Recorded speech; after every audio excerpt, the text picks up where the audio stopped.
Picture this. It's 2 a.m. You're exhausted, but somehow still scrolling through YouTube. And suddenly you stumble across a Family Guy compilation that's supposed to help you sleep. Sounds weird, right? Well, you're not alone.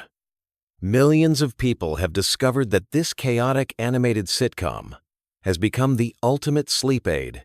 And today we're diving deep into the fascinating world of Family Guy sleep culture and uncovering some mind-blowing facts that'll change how you think about this phenomenon forever. Before we get started, let me ask you something. Have you ever found yourself drifting off to the sounds of Peter Griffin's ridiculous antics?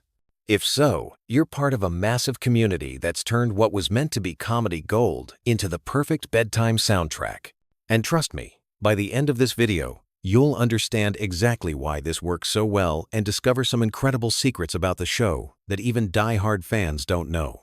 Let's start with the most surprising fact of all. Family Guy wasn't designed to be relaxing, yet it's become one of the most popular sleep aids on the internet. The reason behind this paradox is actually rooted in psychology. Our brains crave familiar patterns when we're trying to wind down. And after more than 2 decades on air, Family Guy has created a predictable rhythm that viewers find comforting. The show's structure follows a specific formula that makes it perfect for background noise. Each episode contains multiple short segments, cutaway gags that last just long enough to capture attention without requiring deep focus, and character voices that remain consistent throughout. This creates what sleep experts call a cognitive lullaby, where your brain can partially engage without becoming overstimulated. But here's where it gets really interesting. The show's creator, Seth MacFarlane, has actually acknowledged this unexpected use of his creation. In interviews, he's mentioned receiving countless messages from fans who use Family Guy episodes to fall asleep. What's fascinating is that this wasn't intentional, but it happened because of specific audio design choices made during production. The audio mixing in Family Guy is deliberately compressed, meaning the difference between the loudest and quietest sounds is minimized. This prevents jarring volume spikes that might wake you up. Unlike many other TV shows where dramatic music or sound effects can suddenly blast through your speakers, the voice acting also maintains a relatively steady pitch and tone, creating a consistent audio environment that's conducive to relaxation. Now let's talk about the science behind why repetitive content helps us sleep. When we watch the same episodes repeatedly, our brains start to predict what's coming next. This predictability reduces anxiety and mental stimulation, allowing our minds to gradually wind down. Family Guy episodes are structured in a way that supports this process, with familiar character, dynamics, and recurring gags that create a sense of security. The phenomenon has grown so large that entire YouTube channels are dedicated to Family Guy sleep compilations. These videos regularly rack up millions of views, with comment sections filled with people sharing their gratitude for finding the perfect sleep content. Some compilations run for 10, 12, even 15 hours, specifically designed to play throughout the entire night without interruption. What makes this even more remarkable is the demographic involved. While Family Guy's primary audience skews toward adults aged 18 to 49, the sleep community spans all age groups. Parents report using these compilations to help their children fall asleep, while elderly viewers have discovered that familiar voices and simple storylines provide comfort during restless nights. The cultural impact of this trend extends beyond just sleep habits. It's created a shared experience among viewers who might never meet but who all understand the comfort of falling asleep to Peter Griffin's voice. Social media groups dedicated to Family Guy sleep content have thousands of members who share their favorite episodes, discuss which seasons work best for sleeping, and even create custom playlists for different moods. But let's dive deeper into what makes Family Guy specifically effective compared to other animated shows. The key lies in its character consistency and emotional tone. Unlike shows with dramatic story arcs or intense emotional moments, Family Guy maintains a relatively flat emotional landscape. Even when conflicts arise, they're typically resolved quickly and without lasting consequences, preventing the kind of narrative tension that might keep your mind active. The show's humor style also plays a crucial role. The comedy is largely observational and referential, rather than building toward major punchlines that require your full attention. This allows viewers to drift in and out of consciousness without feeling like they're missing important plot points or set up payoff sequences that other comedies rely on. Character voice consistency is another crucial factor. Seth MacFarlane voices multiple main characters, including Peter, Brian, and Stewie, creating a unified vocal landscape. His voice acting style maintains consistent energy levels and delivery patterns across different characters, contributing to the overall audio stability that makes the show suitable for sleep. The animation style itself supports the sleep-friendly nature of the content. Family Guy uses bright, primary colors and simple character designs that don't create visual complexity or overstimulation. The backgrounds are typically static, and camera movements are minimal compared to more action-oriented animated series. This visual simplicity prevents the kind of dynamic imagery that might keep viewers visually engaged when they're trying to relax. Research into sleep and media consumption has revealed some fascinating insights about why certain content works better than others for bedtime viewing. Studies show that familiar content reduces cortisol levels, the stress hormone that keeps us alert and awake. When we watch something we've seen before, our brains don't need to work as hard to process new information, allowing other systems to begin the shutdown process necessary for sleep. The episodic nature of Family Guy also supports healthy sleep habits. Unlike serialized dramas that create cliffhangers and emotional investment in ongoing storylines, Family Guy episodes are largely self-contained. This means viewers don't feel compelled to stay awake to find out what happens next, reducing the kind of narrative anxiety that can interfere with sleep onset. Temperature regulation during sleep is crucial, and surprisingly, the content we consume before bed can affect our body's ability to cool down.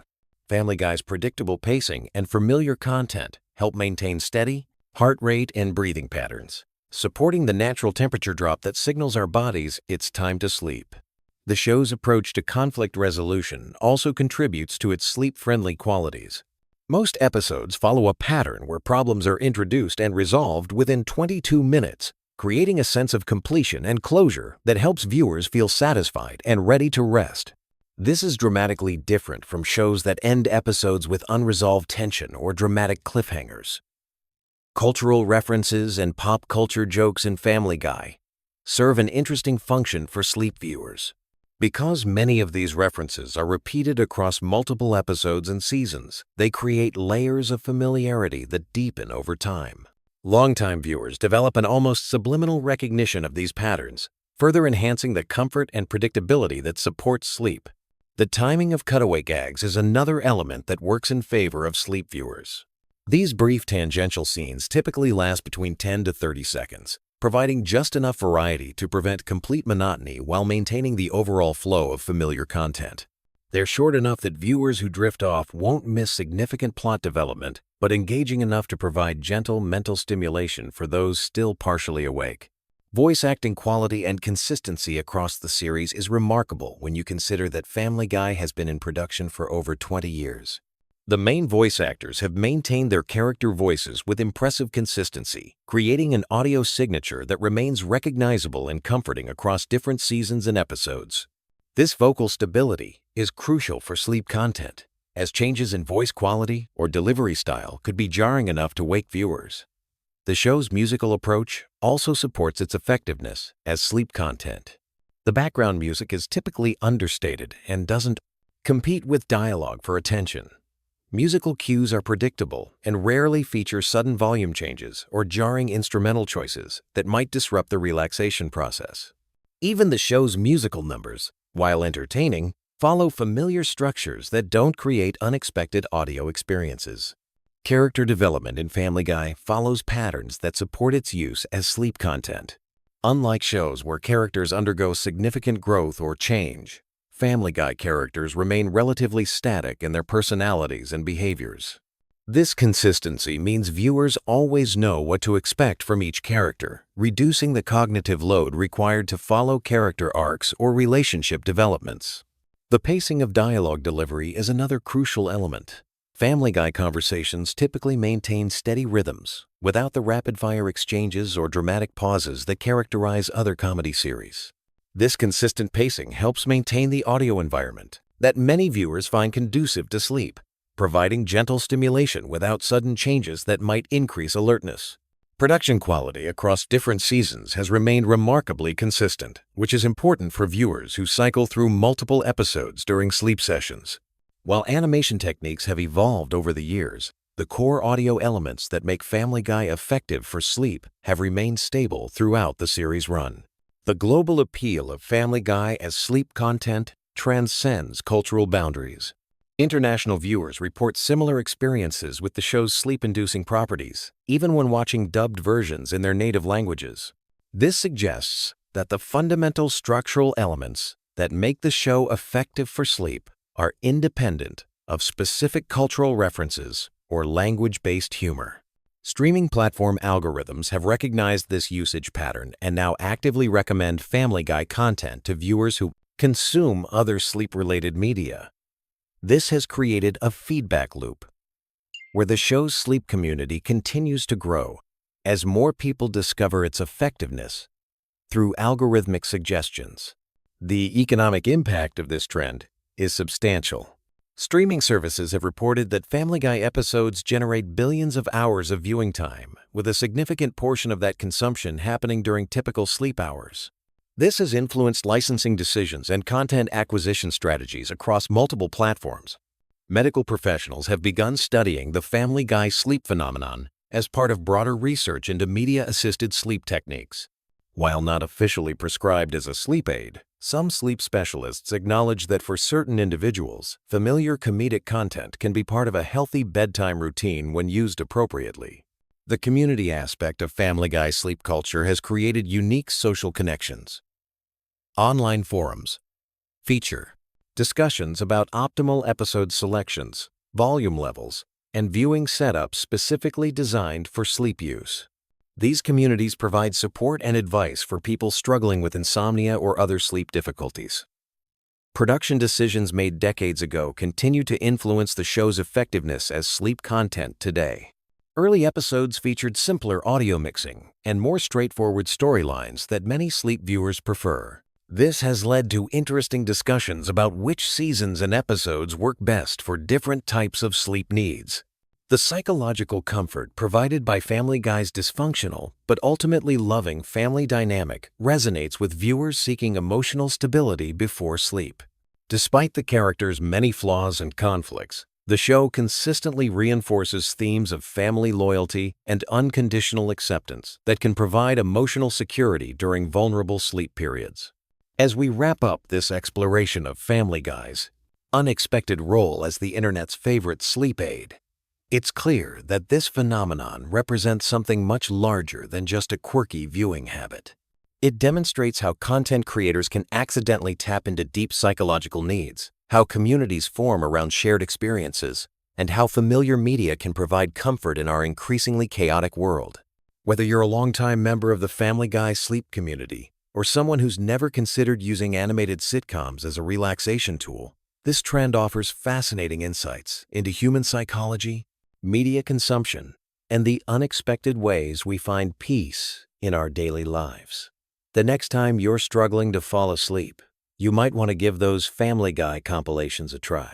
You'll be joining millions of viewers who have discovered that sometimes the best lullaby comes from the most unexpected source, and you might just find yourself sleeping better than you have in years. Hey there, night owls and Family Guy fanatics. If you're here looking for some sleepy time content about everyone's favorite animated chaos, you've come to the right place. Tonight we're diving deep into the wild world of Quahog with some fascinating Family Guy facts that'll ease you into dreamland. So grab your pillow, get comfortable, and let's explore the bizarre universe that Seth MacFarlane created. Picture this. It's 1999. And a young animator has just pitched what would become one of television's most controversial and beloved animated series. Seth MacFarlane was only 25 years old when he created Family Guy, making him one of the youngest creators in television history to have his own primetime animated show. The pilot episode cost a mere $50,000 to produce, which is practically pocket change by today's animation standards. McFarlane not only created the show, but also voices 4 of the main characters, including Peter Griffin, Brian the dog, Stewie, the scowling baby, and the perverted neighbor, Glenn Quagmire. Speaking of voices, here's something that might surprise you. The voice of Meg Griffin has changed over the years, but not in the way you might think. Originally, Lacey Chabert from Mean Girls fame voiced the teenage daughter during the first season and most of the second season. However, due to scheduling conflicts with her other projects, Mila Kunis took over the role starting in season 2. Interestingly, Kunis was initially hesitant about taking the job because she thought it was just a temporary gig. Little did she know, she'd be voicing the character for over 2 decades. The show's production history is almost as chaotic as the Griffin family itself. Family Guy was actually canceled not once, but twice by Fox. The first cancellation happened after the second season in 2000. Then it was brought back for a third season, only to be canceled again in 2002. What saved the show was something unprecedented at the time. DVD sales and reruns on Adult Swim were so successful that Fox decided to resurrect the series in 2005. This made Family Guy the first canceled show in television history to be brought back primarily due to DVD sales and cable reruns. Let's talk about the town of Quahog for a moment. While it's fictional, McFarlane based it on his own hometown of Kent, Connecticut. Many of the locations in the show are inspired by real places from his childhood. The Drunken Clam, where Peter and his friends hang out, was inspired by a real bar in Kent. Even some of the street names in Quahog are taken directly from streets in McFarlane's hometown. This personal touch gives the show an authentic feel, despite its outrageous storylines. Here's a fact that might keep you up thinking about the complexity of animation. Each episode of Family Guy takes approximately 10 months to complete from start to finish.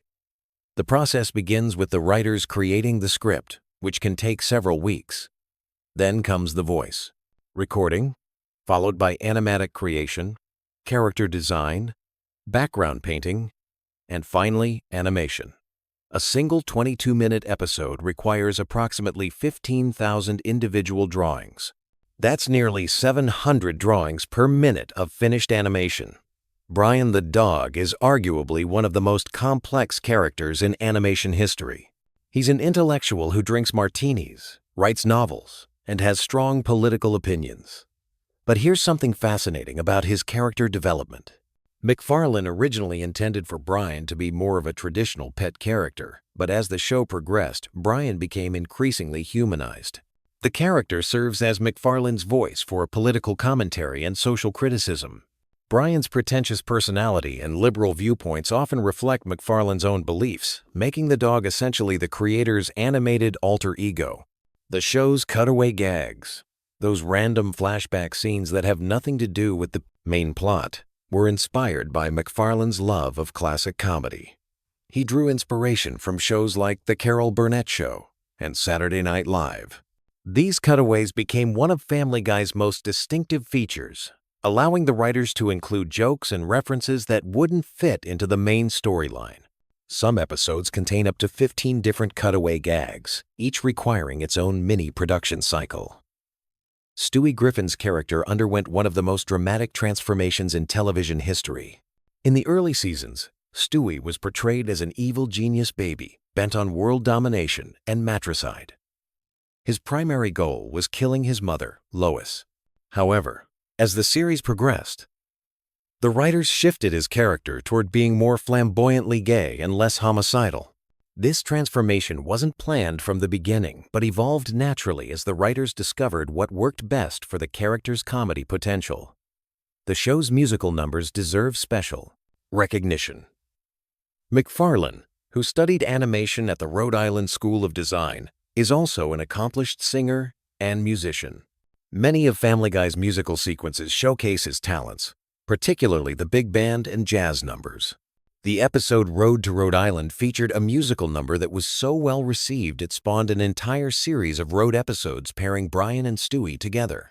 These musical interludes often require months of additional production time and specialized animators who can synchronize character movements with complex musical arrangements.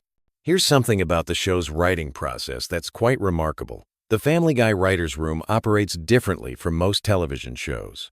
Instead of having a traditional hierarchy, MacFarlane encourages a collaborative environment where any writer can pitch jokes or storylines.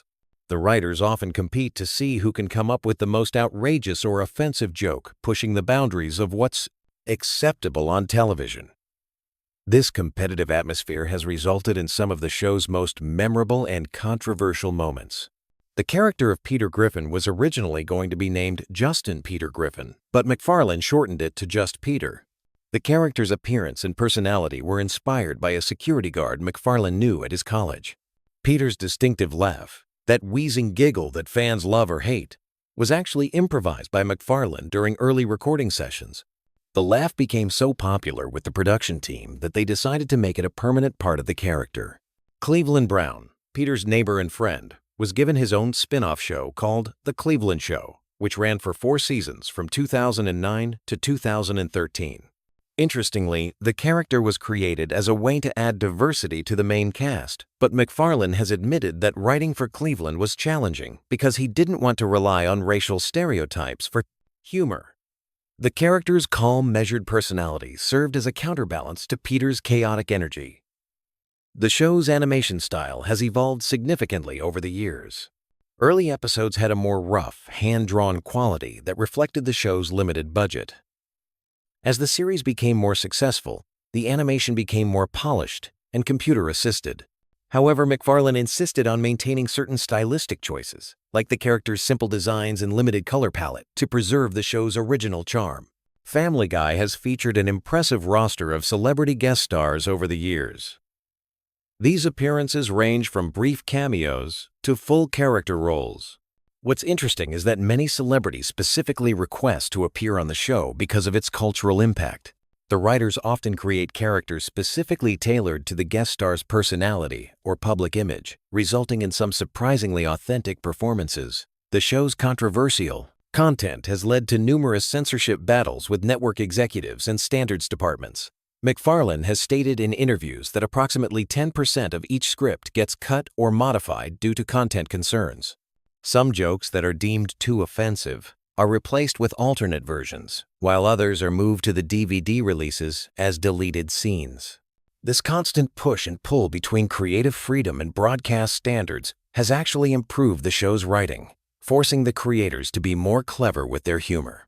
Here's a production detail that animation fans will appreciate.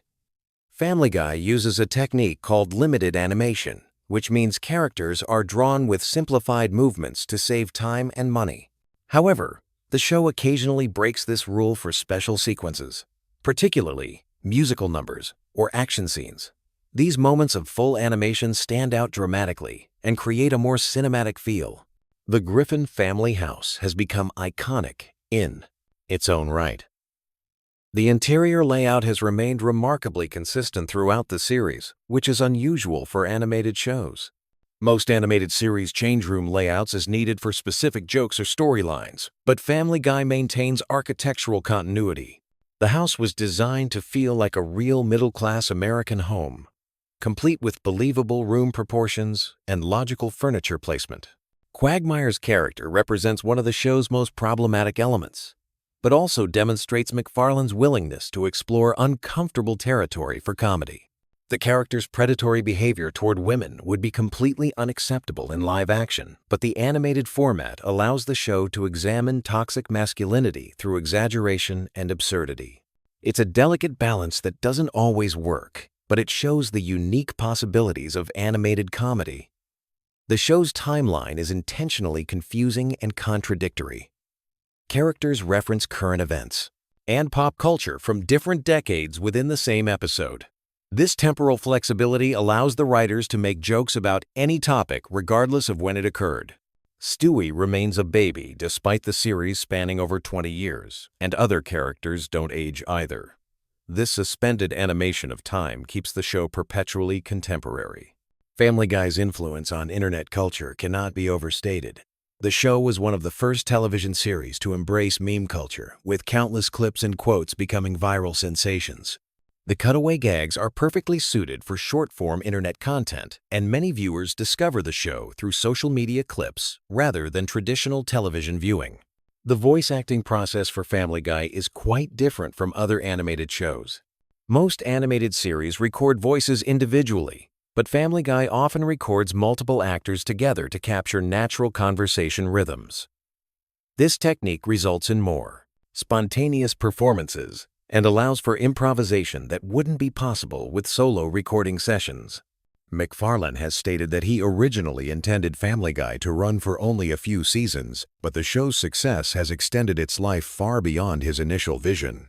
This longevity has allowed for character development and storyline complexity that wasn't possible in the early seasons. Characters have been able to grow and change in ways that reflect real human development, even within the show's absurdist framework. The show's merchandise empire extends far beyond typical television tie-ins. Family Guy products range from clothing and accessories to home goods and collectibles.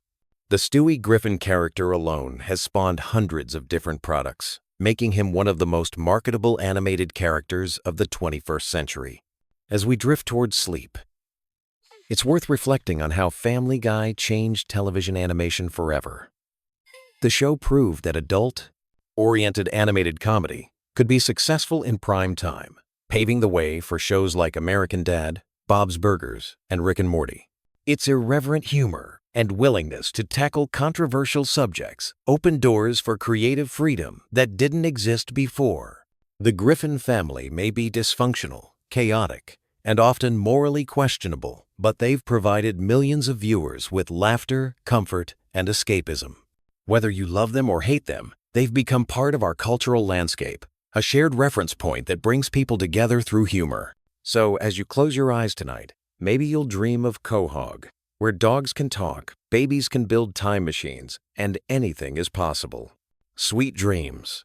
And remember, in the words of Peter Griffin, sometimes the most important thing is just to keep laughing, even when life gets crazy.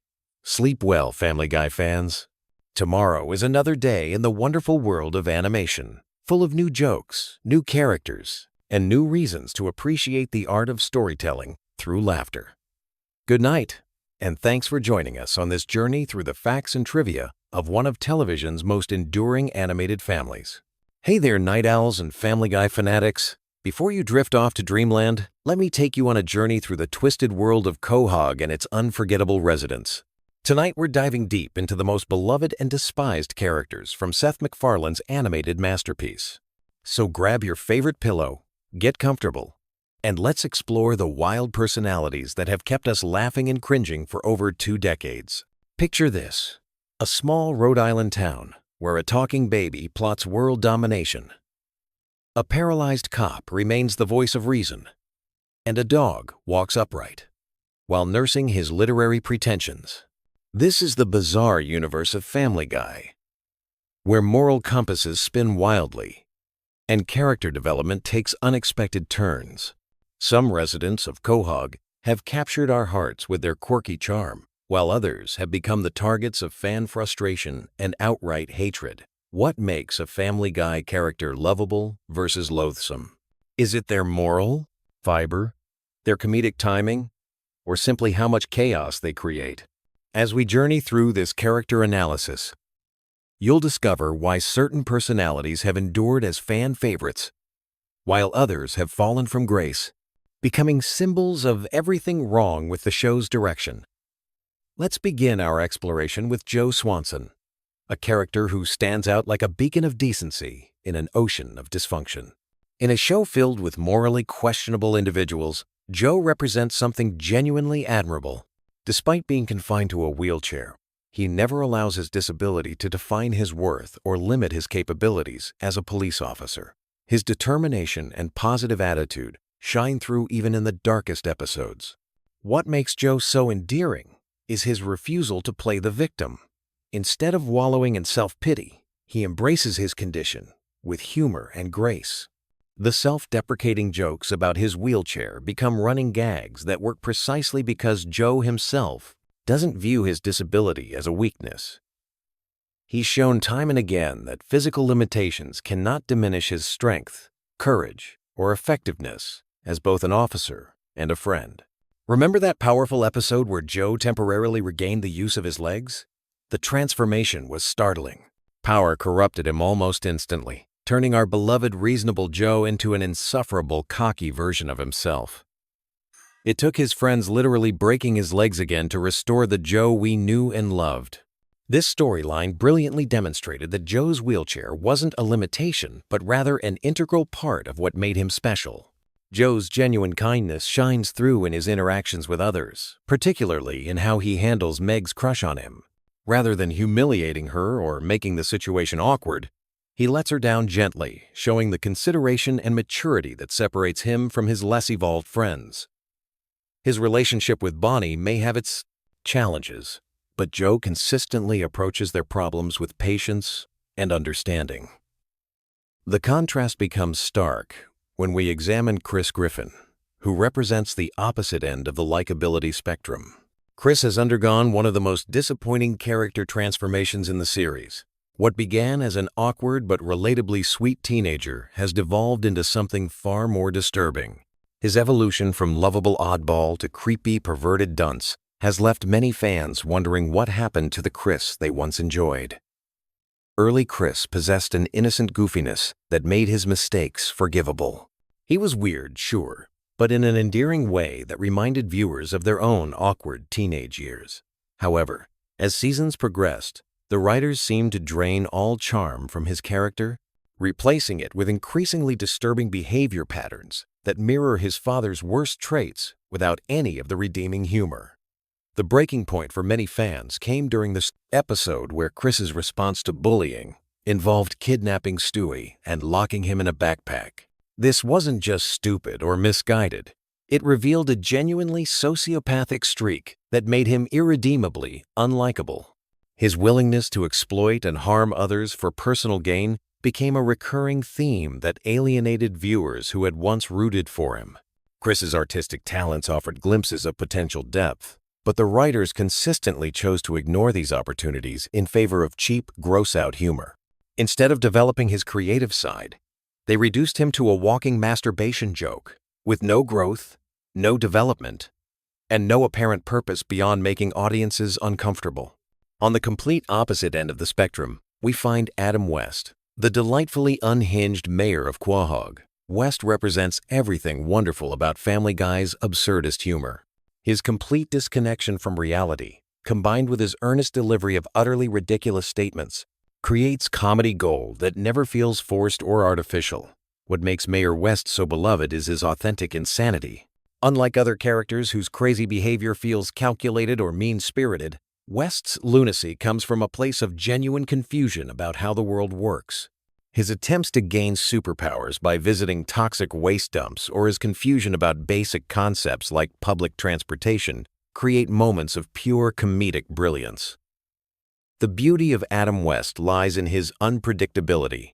You never know what bizarre tangent his mind will take next, but you can be certain it will be hilarious. His complete lack of self-awareness, combined with his position of authority, creates endless opportunities for absurd situations that showcase the show's willingness to embrace complete nonsense in service of comedy. West's corruption stems not from malice or greed, but from his fundamental inability to understand basic concepts. This makes him simultaneously dangerous and endearing, a combination that few characters can pull off successfully. His random policy decisions and bizarre public appearances never fail to entertain, making him a consistent bright spot in the series. Bonnie Swanson presents a more complex case study in character likability. While Joe represents the best of humanity despite his physical challenges, Bonnie embodies frustration and resentment that many viewers find insufferable. Her constant complaints about her marriage feel particularly grating given her apparent unwillingness to actually address her supposed problems. Bonnie's role as the perpetual martyr becomes tiresome quickly. She acts as though caring for Joe is some unbearable burden, despite the fact that their relationship appears mutually beneficial. Her dependency on him contradicts her complaints about him, creating a character who seems more interested in generating sympathy than actually improving her situation. Her parenting, or lack thereof, presents another source of frustration. Bonnie shows minimal interest in her children, appearing detached and disengaged from their lives. This emotional distance, combined with her holier-than-thou attitude, creates a character who feels hypocritical and unlikable. Her affair with Brian further emphasizes her lack of respect for Joe, despite his obvious devotion to their family. The contrast between Bonnie and Joe highlights why Joe remains beloved, while Bonnie generates irritation. Joe faces genuine challenges with grace and humor, while Bonnie creates drama from relatively minor inconveniences. Her constant negativity and victim mentality make her one of the show's least sympathetic characters. Meg Griffin occupies a unique position in the Family Guy universe as the ultimate underdog. Her status as the family scapegoat has created an interesting dynamic where her suffering becomes a source of both comedy and sympathy. Many fans find themselves rooting for Meg precisely because she endures so much abuse from those around her. What makes Meg's character work is the exaggerated nature of her mistreatment. The abuse is so over-the-top and ridiculous that it loops back into comedy territory. Her family's treatment of her is so absurdly unfair that it becomes funny rather than genuinely disturbing. This delicate balance allows viewers to laugh at her situation while still feeling sympathy for her plight. Meg's occasional moments of strength and rebellion provide satisfying payoffs for viewers who have watched her suffer. When she finally stands up to her family or demonstrates hidden talents, these scenes feel earned and gratifying. Her brief stint in prison, where she became tough and confident, showed glimpses of what she could be if freed from her family's oppression. The character's potential remains largely untapped, which adds to her appeal. Meg possesses intelligence, artistic ability, and hidden depths that rarely get explored. This untapped potential makes her feel more human and relatable than many of her more cartoonish family members. Her moments of genuine emotion and vulnerability create connections with viewers who see themselves in her struggles. Doug represents everything wrong with Family Guy's approach to rivalry characters. Introduced as Stewie's nemesis, Doug never lived up to his intended role as a worthy adversary. Instead, he became a repetitive annoyance that frustrated both Stewie and the audience. His upper-class smugness and apparent invincibility made him feel like a cheap plot device rather than a genuine character. The fundamental problem with Doug was his lack of interesting qualities. He wasn't clever enough to match Stewie intellectually, funny enough to be entertaining, or threatening enough to feel dangerous. He was simply there, taking up screen time that could have been better used developing existing characters or introducing more compelling new ones. Stewie's inability to defeat Doug felt wrong for his character. The genius baby who builds time machines and death rays should not be consistently outsmarted by a slightly privileged toddler. This dynamic undermined Stewie's established competence and made their conflicts feel artificial and frustrating. The writer's decision to unceremoniously kill Doug off-screen felt like an admission of failure. Rather than providing closure to his storylines or giving him a memorable exit, they simply erased him from the show, leaving viewers with no payoff for the time they had invested in his conflicts with Stewie. Carter Pewterschmidt succeeds where Doug fails by embracing his role as an entertaining antagonist. As Lois's father and Peter's nemesis, Carter embodies every negative stereotype about wealthy elites while remaining genuinely funny. His complete disconnection from normal life, combined with his ruthless business practices, creates a character who is simultaneously despicable and hilarious. Carter's disdain for Peter provides some of the show's best ongoing comedy. His barely concealed contempt for his son-in-law, combined with his obvious belief that Lois deserves better, creates tension that translates into laughs. The fact that he's not entirely wrong about Peter's shortcomings adds depth to their antagonistic relationship. What makes Carter entertaining, rather than annoying, is his honesty about his awfulness. He never pretends to be a good person or tries to justify his selfish behavior. His brutal honesty about his motivations and his complete lack of self-awareness create comedy that feels authentic to his character. He knows exactly what he likes and uses his wealth to get it. Consequences be damned. Carter's capitalism, taken to absurd extremes, provides commentary on wealth inequality while remaining funny. His casual dismissal of poor people's problems and his genuine confusion about how normal people live create moments that are both satirical and comedic. He represents everything wrong with the ultra-wealthy, while being entertaining enough that viewers enjoy watching him. Herbert the Pervert represents one of Family Guy's most controversial characters. While some viewers find his antics mildly amusing, many fans consider him genuinely disturbing rather than funny. His entire character revolves around inappropriate behavior toward children, which crosses lines that many viewers find uncomfortable. The problem with Herbert lies in his one-note nature. Unlike other problematic characters who possess redeeming qualities or interesting depths, Herbert exists solely to make inappropriate jokes about children. This limited scope makes him feel more like a running gag that has overstayed its welcome rather than a fully developed character. Herbert's voice and mannerisms, while distinctive, quickly become grating rather than endearing. His appearances often feel forced, as though the writers are including him simply because he exists rather than because he serves any narrative purpose. This makes his scenes feel like interruptions rather than integral parts of episodes. The character's uncomfortable implications make many viewers question whether his inclusion is worth the potential laughs. While Family Guy has always pushed boundaries, Herbert's particular brand of humor feels more creepy than clever, leading many fans to wish he would simply disappear from the show entirely. Quagmire presents one of the most complex cases in Family Guy character analysis. His status as a perverted neighbor should make him completely unlikable, yet he maintains a dedicated fan base who appreciate his role in the show's dynamic. His relationships with women are deeply problematic, but his character possesses enough depth and humor to keep many viewers entertained. What saves Quagmire from complete condemnation is his occasional display of genuine care and loyalty. His protection of his sister Brenda and his willingness to stand up to her abusive boyfriend showed a side of him that transcended his usual selfish behavior. These moments of heroism provide glimpses of decency beneath his problematic exterior. Quagmire's rivalry with Brian offers some of the series' most memorable confrontations. His brutal takedown of Brian's hypocrisy during their dinner argument became an instant classic moment that many fans still quote.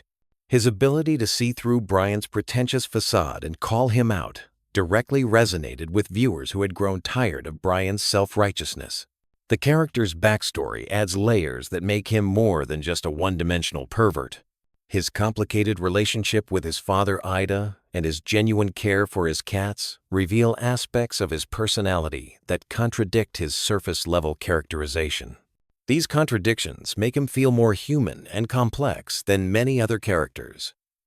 Brian Griffin represents perhaps the most dramatic fall from grace in Family Guy history. Once beloved as the voice of reason and moral center of the Griffin family, Brian has transformed into one of the show's most insufferable characters. His evolution from lovable family pet to pretentious hypocrite has alienated many longtime fans. Early Brian possessed integrity and intelligence that made him a compelling character. His refusal to cheat on exams and his genuine concern for his family's well-being established him as someone worth rooting for. However, as seasons progressed, his worst traits became more pronounced, while his positive qualities faded into memory. Brian's literary pretensions have become a source of endless frustration for viewers. His constant references to his unfinished novel and his pseudo-intellectual posturing feel tired and repetitive. His tendency to break up with women for being smarter than him reveals the shallow nature of his supposed intellectualism. The character's selfishness has reached levels that make him genuinely unlikable. His refusal to wear a flea collar despite infesting his entire family, his exploitation of Stewie's kindness, and his terrible treatment of his son Dylan paint a picture of someone who cares only about himself. His death and subsequent resurrection felt like missed opportunities to either give him meaningful character growth or replace him permanently. Brian's romantic relationships showcase his hypocrisy most clearly. He complains about only dating unintelligent women while actively seeking out such relationships. His inability to maintain connections with educated, accomplished women reveals his own insecurities and shallow nature. His treatment of women ranges from dismissive to actively harmful. Stewie Griffin stands as Family Guy's greatest character success story. His evolution from one-dimensional evil baby to complex, witty, and emotionally engaging character represents the best of what the show can achieve when it focuses on character development. His journey from would-be world conqueror to beloved family member has been genuinely compelling to watch. What makes Stewie so endearing is his combination of childish wonder and adult sophistication. His advanced vocabulary and complex schemes contrast beautifully with his genuine need for love and acceptance. This duality creates comedy that feels both intelligent and heartfelt, a rare combination in the Family Guy universe. Stewie's relationship with Brian, despite Brian's recent character deterioration, has provided some of the series' most memorable and touching moments. Their adventures together showcase both characters at their best, with Stewie's loyalty and Brian's companionship creating genuine emotional connections. Stewie's efforts to save Brian's life demonstrated the depth of their bond. The character's growth from villain to anti-hero to beloved family member has felt natural and earned. His evil schemes have become more playful than threatening, while his capacity for kindness and loyalty has expanded. His interactions with Rupert reveal his childlike side, while his inventions showcase his genius-level intellect. Stewie's humor has evolved to become more sophisticated and character-driven, rather than relying solely on shock value. His sarcastic observations and witty comebacks feel authentic to his personality while providing consistent laughs. His ability to break the fourth wall and comment on the show itself adds meta-humor that longtime fans appreciate. Lois Griffin presents a fascinating case study in character likability, or rather, the lack thereof. While she appears to be the moral center of the Griffin family, closer examination reveals her to be just as flawed and problematic as the relatives she criticizes. Her hypocrisy and manipulative behavior have made her increasingly unpopular with fans over time. Lois's biggest problem is her tendency to present herself as morally superior while engaging in behavior that contradicts her stated values. She criticizes others for infidelity while having multiple affairs. Herself, she plays the concerned mother while neglecting her children's actual needs. This disconnect between her self-image and her actions creates a character who feels dishonest and frustrating. Her treatment of Meg represents some of her worst behavior. While Peter's abuse of Meg is overt and cartoonish, Lois's neglect and emotional manipulation feel more realistic and therefore more disturbing. Her tendency to gaslight Meg and play the victim when confronted about her parenting failures reveals a calculating side to her personality. Lois's violent tendencies, particularly after learning martial arts, showcase her capacity for genuine cruelty. Her attacks on innocent people and her aggressive behavior toward service workers reveal someone with serious anger management issues. The fact that she blames Peter for her violent outbursts demonstrates her unwillingness to take responsibility for her own actions. Her relationship with Peter, while central to the show, often feels more like mutual exploitation than genuine love. Both characters use each other for their own purposes, with Lois frequently manipulating Peter's stupidity to get her way. This dynamic makes their marriage feel hollow and transactional, rather than romantic or meaningful. Dr. Hartman provides comic relief through his spectacular medical incompetence. His complete cluelessness about basic medical procedures creates absurd situations that highlight the show's willingness to embrace complete nonsense for comedic effect. His survival in his profession defies all logic, which makes him perfect for Family Guy's reality. What makes Dr. Hartman endearing despite his obvious malpractice is his earnest delivery of completely wrong information. He never seems aware of his incompetence, approaching each medical crisis with unwarranted confidence. This combination of ignorance and enthusiasm creates comedy that feels lighthearted rather than mean-spirited. His interactions with patients and their families provide opportunities for misunderstandings that showcase the show's love of absurdist humor. His tendency to deliver completely irrelevant information with the same seriousness as actual medical advice creates confusion that translates into laughs. Dr. Hartman's continued employment at Quahog Hospital raises questions about the town's medical oversight, but viewers have learned to embrace such logical inconsistencies as part of Family Guy's charm. His presence provides reliable comedy without requiring complex character development or emotional investment. Peter Griffin occupies the uncomfortable position of being both the show's protagonist and arguably its most hateable character. His journey from lovable oaf to genuinely problematic individual has paralleled many fans' growing frustration with the series' direction. His behavior has become increasingly cruel and selfish, making him difficult to root for or even tolerate. Peter's treatment of his family represents his worst qualities. His abuse of Meg goes far beyond typical sibling rivalry or parental discipline, crossing into territory that feels genuinely disturbing. His physical violence toward his children and wife, while played for laughs, creates uncomfortable viewing for many fans. His friendship with Joe, Cleveland, and Quagmire often brings out his most selfish instincts. His encouragement of Joe's infidelity and his general disregard for his friend's well-being shows someone who views relationships as sources of entertainment rather than genuine connections. His inability to support others during difficult times reveals his fundamental self-centeredness. Peter's lack of growth or learning represents one of the show's biggest weaknesses. Despite facing consequences for his actions, he never develops genuine understanding or changes his behavior patterns. This static character development makes him feel less like a person and more like a collection of negative traits, designed to drive plot points.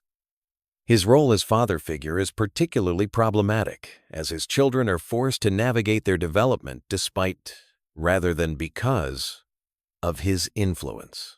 His failure to provide guidance, support, or even basic safety for his family makes him one of television's worst fictional parents. The evolution of these characters reflects Family Guy's own journey as a series. Early seasons balanced outrageous humor with genuine character moments that made viewers care about these flawed individuals. As time progressed, the show's emphasis shifted toward shock value and repetitive gags at the expense of character development. Some characters, like Stewie and Joe, have maintained their appeal through consistent characterization and occasional growth.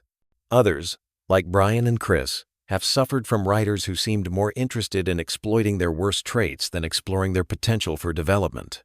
Still, others, like Peter and Lois, have become Annie-Edie, increasingly unlikable as their negative qualities have been amplified without corresponding positive growth. The most beloved Family Guy characters tend to possess self-awareness about their flaws or demonstrate genuine care for others despite their problems. Joe's kindness, Stewie's loyalty, and even Carter's honesty about his selfishness make them more palatable than characters who lack these redeeming qualities. Conversely, the most hated characters often combine terrible behavior with hypocrisy or complete lack of self-reflection. Brian's pretentiousness, Lois's manipulation, and Peter's cruelty become harder to tolerate when the characters themselves seem unaware of or indifferent to their impact on others. The show's treatment of these characters also influences fan perception. Characters who face consequences for their actions or show occasional vulnerability tend to maintain viewer sympathy longer than those who seem invulnerable to the effects of their behavior. The parenter, writers' willingness to explore character depths versus relying on surface-level gags, often determines whether characters remain fresh or become stale. Family Guy's character dynamics work best when they balance outrageous behavior with moments of genuine humanity. The show's finest episodes often feature characters stepping outside their established roles to reveal hidden depths or unexpected kindness. These moments remind viewers why they became invested in these characters originally. As you settle into sleep tonight, consider how these complex personalities have evolved over more than 20 years of television. Some have grown into beloved icons of animated comedy, while others have become cautionary tales about the importance of character development and consistency. The residents of Quahog continue to entertain, frustrate, and surprise audiences with their unpredictable antics. Whether you love them or hate them, These characters have become integral parts of popular culture, inspiring countless discussions, debates, and analyses, like this one. Sweet dreams, and may your subconscious sort through the chaos of Family Guy's character landscape as peacefully as possible. Tomorrow brings new episodes, new controversies, and new opportunities to debate the merits and flaws of Seth MacFarlane's animated creation. What's up, everyone, and welcome back to the channel where we dive deep into the most dysfunctional family on television. Today we're talking about something that's been bothering me for years watching Family Guy. Peter Griffin might be an absolute disaster of a human being, but honestly, his wife Lois has pulled some stunts that would make any reasonable person run straight to a divorce lawyer. I'm talking about moments so outrageous, so completely unforgivable, that you'll be questioning how this marriage even survived. We're counting down the 5 most shocking times Peter should have packed his bags and never looked back. Trust me when I say number 1 is going to blow your mind because it involves a certain pop star and some seriously questionable decisions. But before we jump in, make sure to hit that subscribe button and ring the notification bell because we've got tons more Family Guy content coming your way. Let's kick things off with number 5. And honestly, this one still makes me uncomfortable just thinking about it. Picture this. Lois Griffin, the supposedly devoted wife and mother, decides to have an affair with none other than former President Bill Clinton. Yeah, you heard that right. The President of the United States. Now, I know Family Guy is known for its outrageous storylines, but this one crosses every possible line you can imagine. The whole mess starts when Clinton rolls into Quahog for what's supposed to be an innocent beauty contest judging gig. His presidential limo conveniently breaks down right in front of the Griffin house, and suddenly Peter finds himself starstruck by his new famous friend. At first it seems harmless enough, just 2 guys hanging out causing minor mischief around town.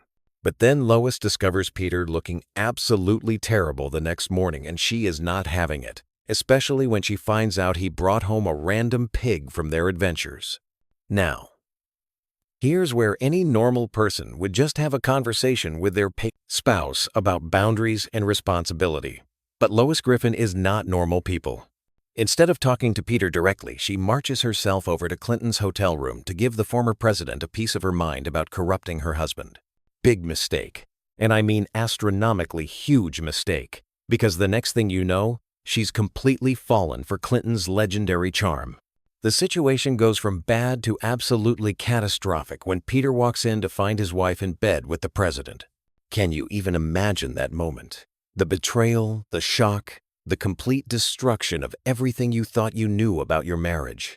Peter literally catches them in the act, and Lois has the audacity to come crawling back, begging for forgiveness like this is just some minor marital hiccup. But here's the part that really gets me.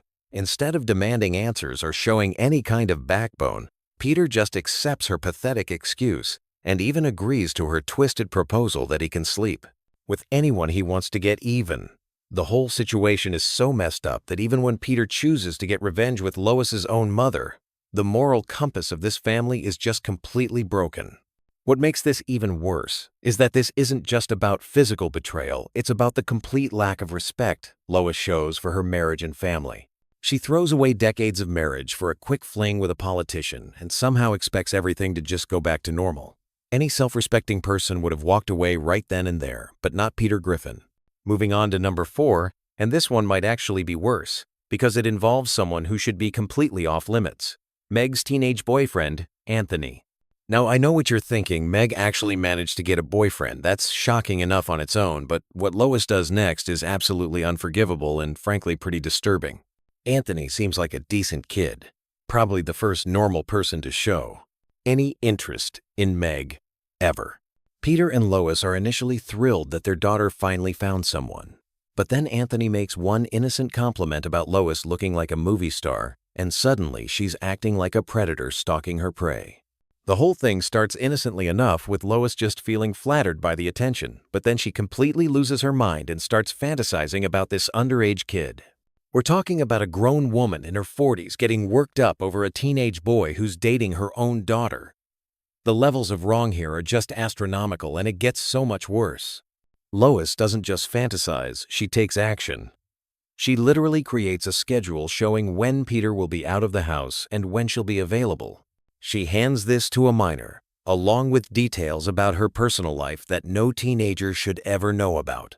The predatory behavior is so blatant and disturbing that it's honestly hard to watch. When she finally makes her move and tries to seduce Anthony, the kid is surprisingly into it, which somehow makes the whole situation even more disturbing. But of course, Meg walks in at the worst possible moment and catches her own mother trying to hook up with her boyfriend. The emotional damage this causes to Meg is something that family will probably never recover from. The worst part about this whole scenario is how Lois handles getting caught. Instead of taking responsibility for her completely inappropriate behavior, she manipulates the situation to make herself the victim. She tells Peter that he makes her feel old and ugly, essentially blaming him for her decision to prey on a teenager. And Peter, being the spineless disaster that he is, actually apologizes to her, and the whole thing gets swept under the rug like nothing happened. This right here should have been the end of their marriage. There's no coming back from trying to sleep with your daughter's underage boyfriend. The betrayal of trust. The emotional damage to Meg. The complete breakdown of appropriate boundaries. It's all unforgivable. But somehow, Peter just lets it slide, and life goes on as normal in the Griffin household. Coming in at number 3, we have the time Lois discovered gambling and literally bet away the family car at a casino. This one starts innocently enough, with the family taking a road trip to help Chris with his Boy Scout troubles. Peter, being Peter, refuses to ask for directions, even when they're clearly lost, and the situation gets worse when he needs to make an emergency bathroom stop at a Native American casino. While Peter handles his business, Lois finds herself with some free time, and that's when she spots the poker machines. Now, for most people, this would be a harmless distraction, maybe lose a few dollars and move on with your day. But Lois Griffin has zero impulse control, and within minutes, she's completely hooked on gambling. The addiction happens so fast, it's actually frightening to watch. One minute she's just curious about the flashing lights and sounds, the next minute she's feeding money into these machines like her life depends on it.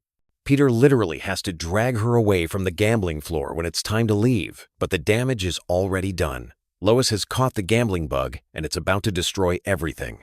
Here's where the story goes from concerning to absolutely insane.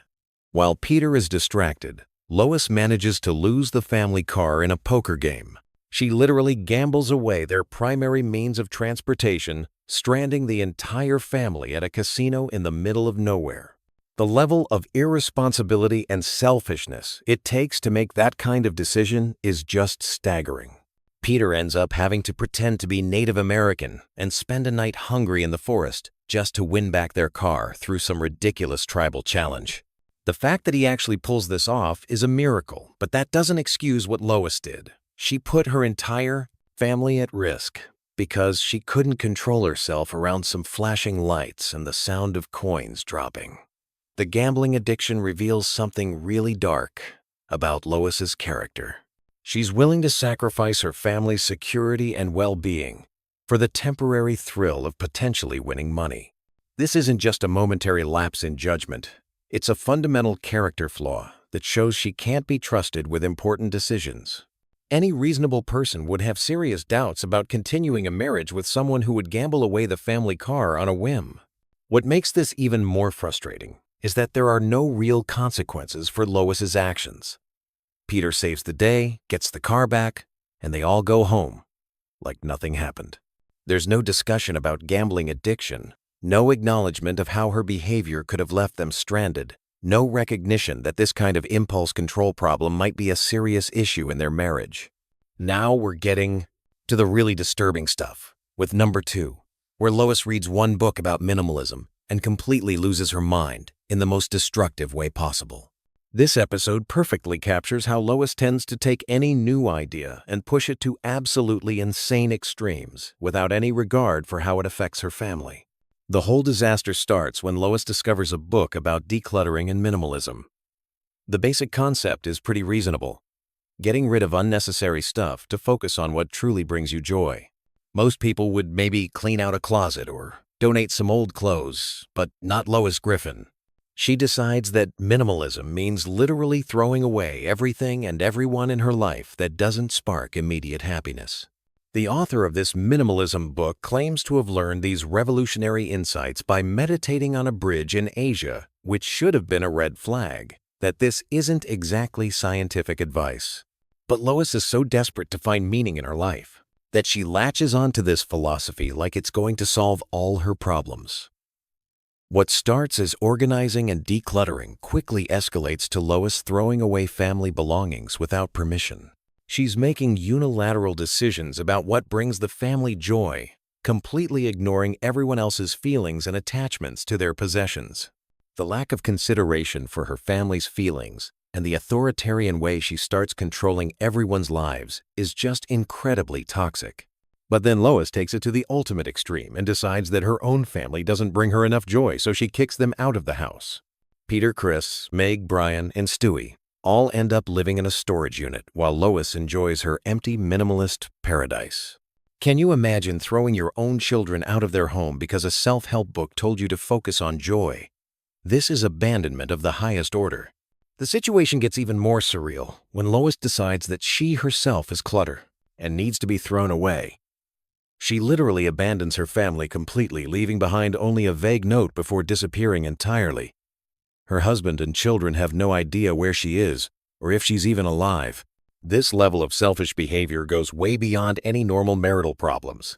It takes Lois falling into an actual garbage barge and nearly drowning in trash for her to realize that maybe throwing away your entire family wasn't the brilliant idea she thought it was. She comes back home babbling about how garbage is wonderful and everything is garbage, which doesn't exactly inspire confidence that she's learned anything meaningful from this experience. The fact that Peter just welcomes her back after she abandoned the entire family shows an incredible lack of self-respect.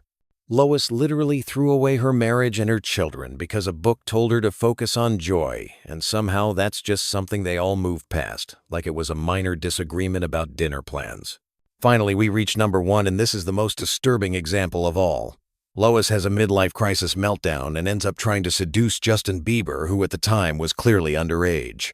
This isn't just inappropriate behavior, this is straight-up predatory and potentially criminal activity. The whole nightmare begins when Lois is feeling down about getting older, and Peter makes everything worse by reading her a birthday poem that basically lists all the ways she's aged and become less attractive.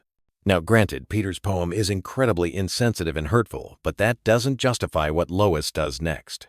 Instead of having an adult conversation about feeling unappreciated, or seeking therapy, or literally any other healthy coping mechanism, Lois decides to have a complete psychological breakdown. She starts dressing like a teenager and acting like she's in high school again, which is already embarrassing enough for a middle-aged mother. But then, things take a turn into seriously illegal territory when Justin Bieber comes to town, and Lois becomes obsessed with meeting him. She shows up at his concert acting like a screaming teenage fan, which is cringe-worthy enough when you're watching a grown woman embarrass herself on live television while her family watches in horror. The situation reaches peak disturbing when Lois actually tracks down Bieber's dressing room and tries to seduce him. She bribes a security guard, gets into his private area, and starts making advances on someone who is clearly a minor. The power dynamic here is incredibly disturbing, an adult woman using her age and experience to manipulate a teenage celebrity. When she tells this underage kid to take his pants off, that's when this crosses the line from inappropriate into potentially criminal behavior. This isn't just a midlife crisis. This is predatory behavior that would absolutely result in criminal charges if this happened in real life. The fact that Peter shows up just in time to stop anything from happening doesn't excuse what Lois was attempting to do. What makes this even more infuriating is how the episode handles the aftermath. Peter and Lois have a heart-to-heart conversation where they both admit to having insecurities, and suddenly everything is forgiven. There's no acknowledgement that Lois literally tried to commit a felony or that her behavior was completely unacceptable under any circumstances. This pattern of behavior throughout all these episodes shows that Lois Griffin is fundamentally selfish, manipulative, and completely unable to take responsibility for her actions. Whether she's cheating with presidents, gambling away family property, abandoning her children, or attempting to seduce minors, she always finds a way to make herself the victim and avoid any real consequences. Peter Griffin might be an idiot, but he deserves better than a wife who consistently betrays their marriage vows, endangers their family, and commits potentially criminal acts whenever she feels a little bit unhappy with her life. Any of these incidents individually would be grounds for divorce, but all of them together paint a picture of someone who is completely unfit to be a wife and mother. The most frustrating part is that Family Guy treats all of this like it's just harmless comedy, when in reality, these behaviors would destroy any real family. Lois Griffin represents the worst possible partner. Someone who takes no responsibility, lies, manipulates, and puts her own selfish desires above the safety and well-being of her family. So there you have it, folks. 5 times when Peter Griffin should have absolutely divorced Lois and never looked back. From presidential affairs to attempted felonies, this woman has done things that would end any normal marriage immediately. Let me know in the comments which one of these shocked you the most, and whether you think there are any other Lois moments that deserve to be on this list. Don't forget to smash that like button if you enjoyed this deep dive into the Griffin family dysfunction, and subscribe for more Family Guy content. We've got tons more episodes to break down, and trust me, there's no shortage of material when it comes to this completely insane cartoon family. Thanks for watching, and I'll see you in the next one. What if I told you that behind the perfect housewife facade lies one of television's most twisted characters?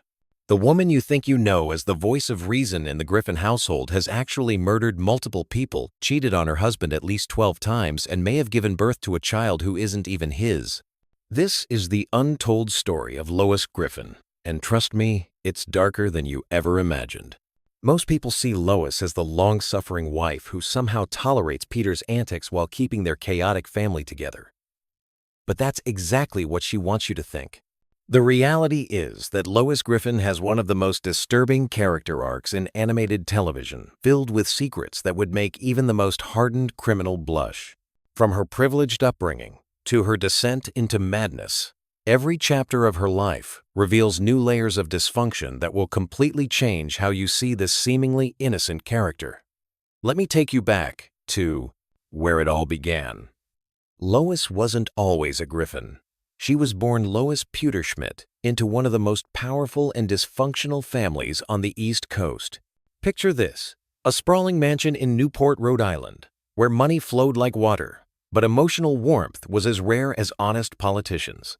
Her father, Carter Pewterschmidt, built an empire on ruthless business practices, while her mother, Babs, played the role of the perfect trophy wife, both too busy with their own ambitions to give their children the love they desperately needed.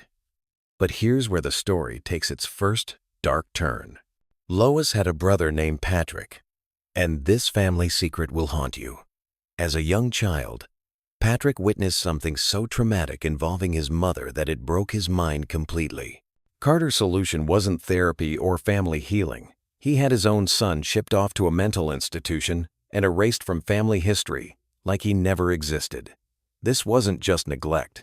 This was calculated, emotional brutality that would set the tone for how this family handled problems, make them disappear. Growing up in this environment, Lois and her sister Carol developed completely different survival mechanisms. Carol became desperate for male attention, rushing into relationship after relationship, collecting divorces like trophies. By the time we meet her, she's been married and divorced 8 times. Each failed relationship a symptom of the emotional void their parents created. But Lois chose a different path: rebellion disguised as conformity. As a teenager, Lois discovered a passion for modeling. For once, she had found something that made her feel alive, something that was hers. But when a legitimate modeling contract was offered, Carter crushed her dreams without hesitation. His exact words were chilling. His daughter would not lower herself to such work. This wasn't parental protection. This was control, masked as concern for social status. And this moment planted the first seeds of the resentment that would later explode into her adult dysfunction. College became Lois's escape hatch, but instead of finding freedom, she found chaos. At Kent State University, she threw herself into everything her controlling father had forbidden. She partied with reckless abandon, broke every rule she could find, and made choices that would haunt her for decades. The most shocking of these was starring in an adult film, not for money or fame, but as the ultimate act of rebellion against her family's pristine image. Think about the psychology here. This wasn't some wild phase or momentary lapse in judgment. This was a young woman so damaged by emotional neglect and control that she was willing to do anything to feel like she had agency over her own life. The fact that she shared this secret so casually with a reporter she barely knew tells us everything about her desperate need for authenticity in a life built on lies and appearances. But the real bombshell comes when we examine how she met Peter Griffin. Here's where the story becomes almost too bizarre to believe. Peter wasn't some college boyfriend or family friend. He was literally hired as a pool boy to clean her family's estate. Picture the scene. The refined daughter of a billionaire family falls for a man whose greatest talent is making fart jokes. On the surface, it looks like a classic opposites attract romance. But dig deeper, and you'll see the psychological warfare at play.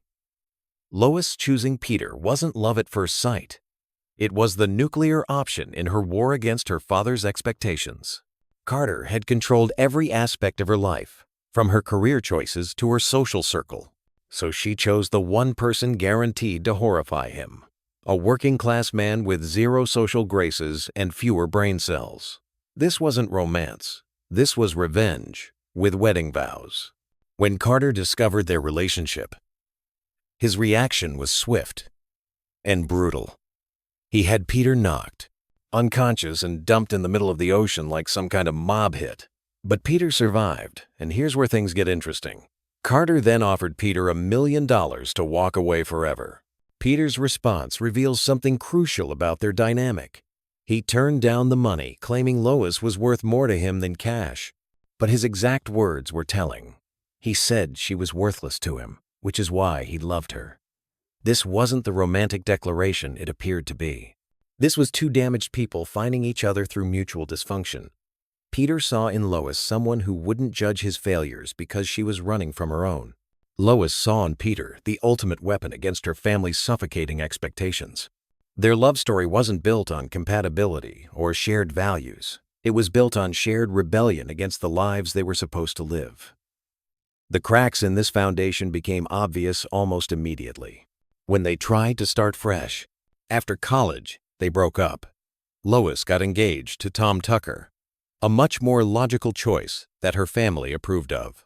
But Peter couldn't let go, not because of love, but because losing Lois meant losing his identity as the rebel who stole the rich girl. So he crashed her wedding in a desperate last-ditch effort to reclaim what he saw as his greatest achievement. What happened next reveals the true toxicity of their relationship. Lois was already pregnant with Meg when they eloped, which means their entire marriage was built on necessity rather than choice. She literally couldn't back out even if she wanted to. This detail reframes their entire relationship.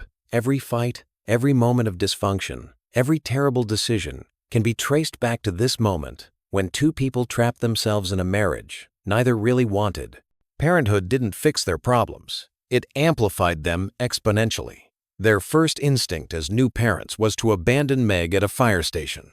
When that failed, they took her home to Spooner Street, but the damage was already done.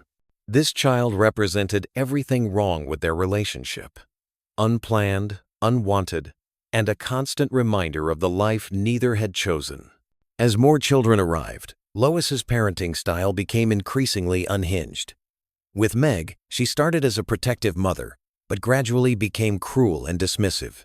The most heartbreaking example is when Meg pours her heart out, telling Lois she loves her, and Lois can't bring herself to say it back. This isn't just poor parenting. This is emotional abandonment that mirrors her own childhood trauma. But Meg isn't the only victim of Lois's maternal dysfunction. She's physically abused Stewie, getting so desperate for pills that she dunked his head in a toilet to retrieve one that fell in. She ran over him with her car and immediately tried to cover it up, rather than face the consequences. These aren't accidents or momentary lapses. They're patterns of behavior that reveals someone completely detached from normal parental instincts. Even with Chris, supposedly her favorite, She's done things that cross every line of appropriate motherly behavior. When rumors spread that he was involved with an attractive teacher, instead of shutting down the inappropriate speculation, she confirmed it herself. This isn't protective parenting. This is a woman so desperate for attention that she'll exploit her own children to get it. The drug addiction storyline reveals just how far Lois has fallen from her privileged upbringing. This isn't recreational use or social experimentation. This is full-blown addiction that turns her into a criminal. She starts dealing drugs, becomes a kleptomaniac, and eventually graduates to violent crime. The woman who grew up in mansions is now poisoning baristas and kidnapping innocent people to maintain her position as the best customer at a coffee shop. But perhaps the most disturbing aspect of Lois's character is her complete moral flexibility. She runs for mayor claiming to fight corruption, then immediately becomes as corrupt as the person she replaced. She allows oil companies to dump waste in the city's water supply for money. This isn't political compromise. This is selling out an entire community for personal gain. Her relationship with violence is equally troubling. She's admitted to killing multiple people, including a waitress on their honeymoon as part of some sick game with Peter. She traumatized Chris by revealing she'd killed someone with her car, then casually mentioned that all mothers have killed someone, as if murder was just another household chore. The pattern becomes clear when you look at her complete story. Every major decision in Lois's life has been driven by one of two motives: rebelling against her family's expectations, or covering up the consequences of previous rebellions. She chose Peter to spite her father. She had children because she was trapped. She became addicted to drugs to cope with her choices. She turned to crime to support her addictions. Each step led inevitably to the next in a downward spiral that shows no signs of stopping. Her infidelity adds another layer to this psychological profile. Lois hasn't just cheated on Peter occasionally. She's been systematically unfaithful throughout their entire marriage. She's had affairs with Bill Clinton, rock stars from the 80s, and even Peter's own half-brother. The most shocking revelation is her admission that Chris might not even be Peter's biological son, the result of an affair with actor Philip Seymour Hoffman. This isn't a woman struggling with temptation. This is someone who views marriage vows as suggestions rather than commitments. Her pattern of cheating reveals someone incapable of genuine intimacy, constantly seeking validation from new partners because she's never resolved the emotional damage from her childhood. The psychological implications become even more disturbing when you consider her relationships with Brian and Quagmire.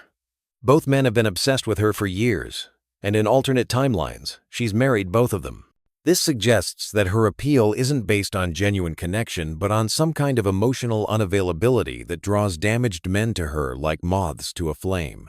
Her bisexual tendencies, while potentially representing healthy sexual exploration, fit the same pattern. She kisses women impulsively, fantasizes about running away with female cashiers, and engages in passionate encounters with friends' wives. But these aren't expressions of genuine sexual identity. They're more rebellion, more ways to shock and transgress against social expectations. As Lois ages, the consequences of her choices begin catching up with her. By her 50th birthday, doctors are warning she might not survive much longer due to the physical toll of her lifestyle and the violence she's experienced. Stewie planted a time bomb in her uterus as an infant, and Chris nearly killed her during childbirth. These details aren't just dark humor. They're metaphors for how her own children have become weapons turned against her, the inevitable result of her toxic parenting. The future episodes show Lois and Peter still together in their retirement home. But this isn't a happy ending. It's two people too damaged and codependent to separate, even when they probably should.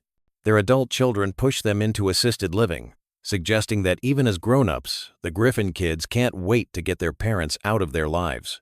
But here's what makes Lois truly fascinating as a character. She's not entirely unsympathetic.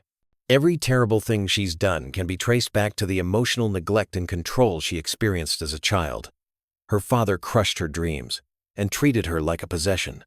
Her mother was absent and cold. Her brother was literally erased from family history when he became inconvenient. Is it any wonder she grew up incapable of healthy relationships or appropriate boundaries? The tragedy of Lois Griffin isn't that she became a terrible person. It's that she never had a real chance to become anything else. Every relationship in her life has been transactional or manipulative. She learned early that love comes with conditions and that people will abandon you if you become inconvenient. So she became someone who abandons others first, who cheats before being cheated on, who hurts before being hurt. Her criminal behavior isn't random chaos.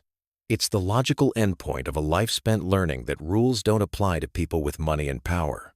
Her father built an empire through ruthless business practices and made problems disappear through violence and money. Is it surprising that his daughter grew up thinking murder and corruption were just more extreme versions of normal problem solving?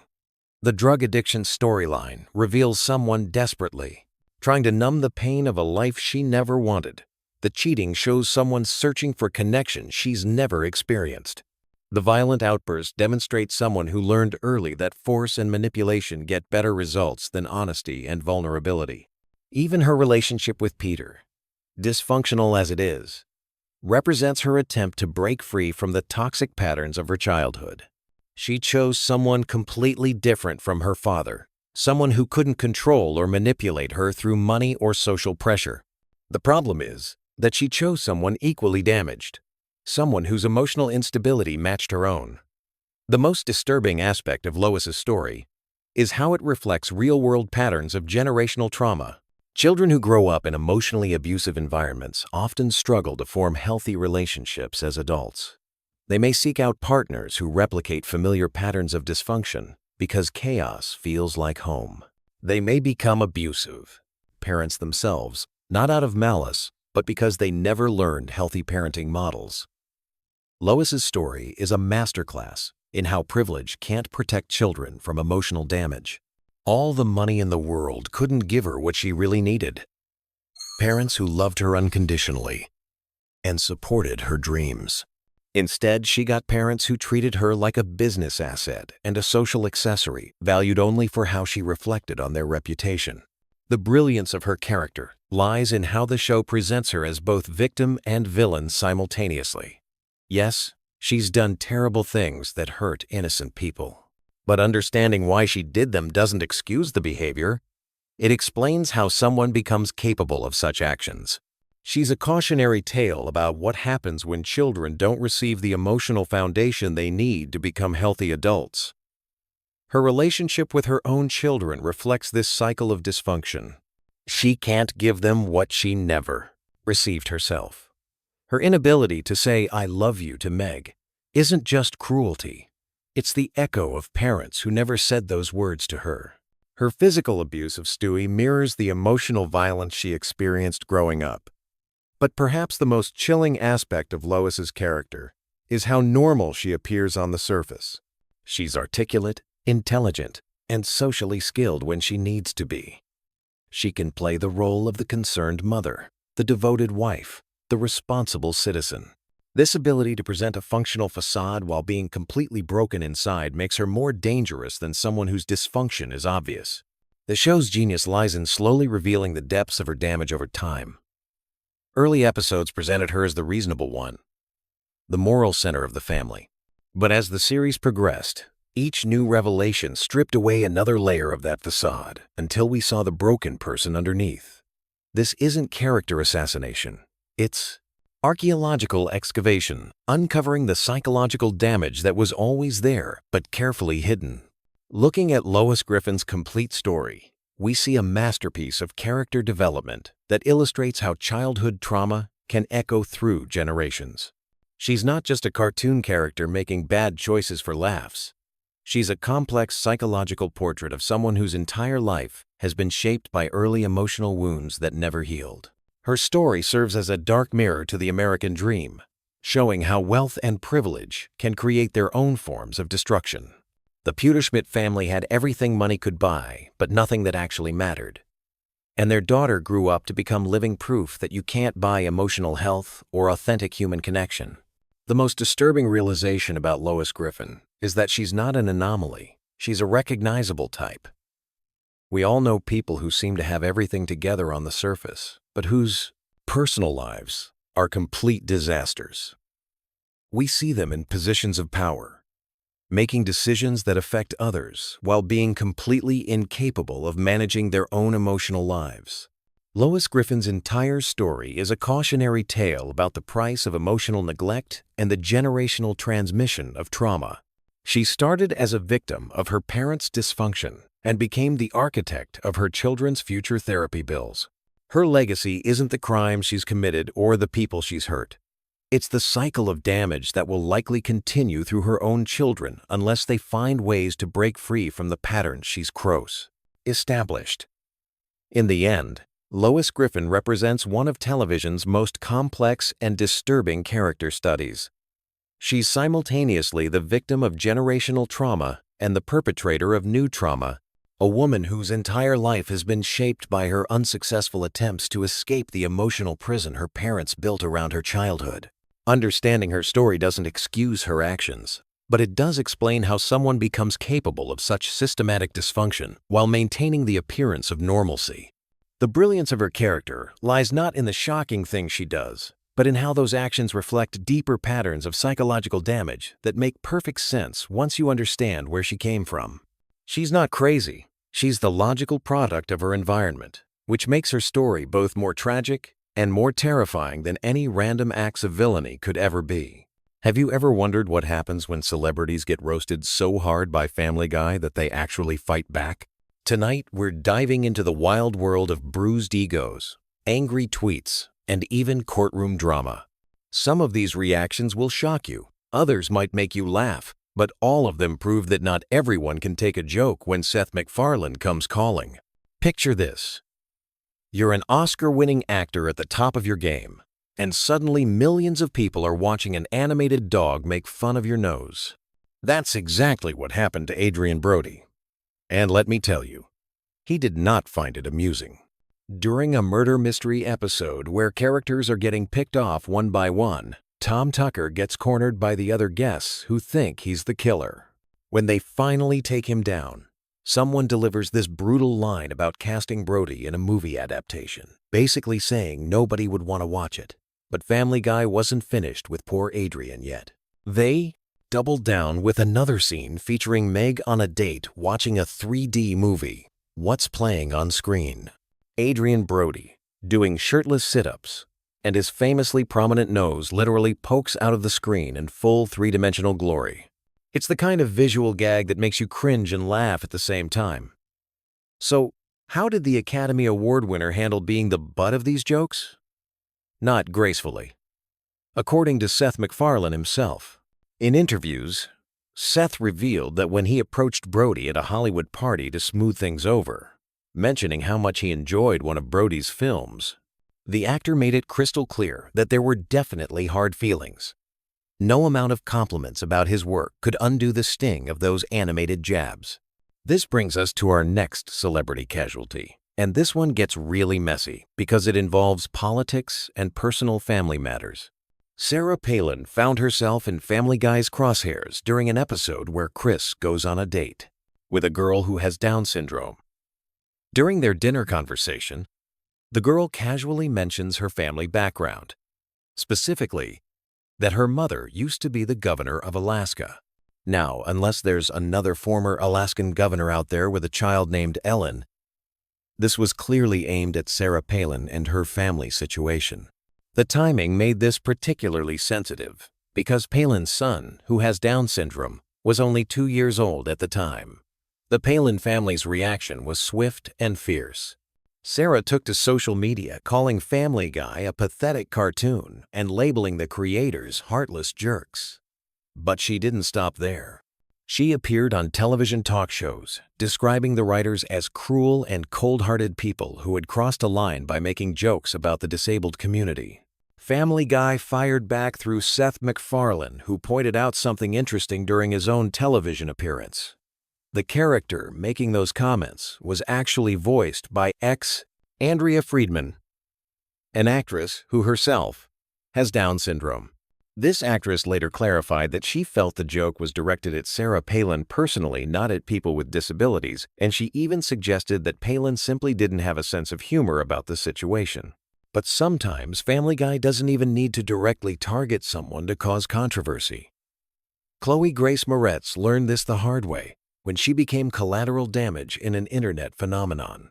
During an episode where Peter decides to lose weight so he can ride a roller coaster, he sets his sights on looking as good as a character called Legs Go All the Way Up Griffin.